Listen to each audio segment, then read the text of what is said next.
Ouais, alors là où je sais que je me démarquais vraiment à l'époque, et ce qui faisait que les gens étaient fidélisés, c'était mes prémix.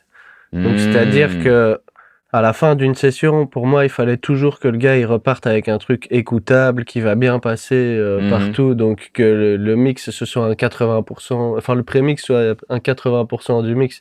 J'avais enfin c'est peut-être un blocage que j'ai parce que t'es pas obligé de tout le temps le faire, mais moi j'ai besoin que l'artiste puisse écouter son truc et que ce soit pas dégueulasse après le Absolument. studio. Et du Ouais. coup, j'étais très attaché à faire des bons prémix et ça m'a vraiment démarqué, je pense, des autres Mmh. studios parce que forcément, les rappeurs, ils sortent d'un studio, ils entendent leur voix qui est pas vraiment traitée, qui est Mmh. machin, c'est pas agréable pour eux. Ils sortent chez moi, ils entendent c'est Jacqueline, donc Mmh mh.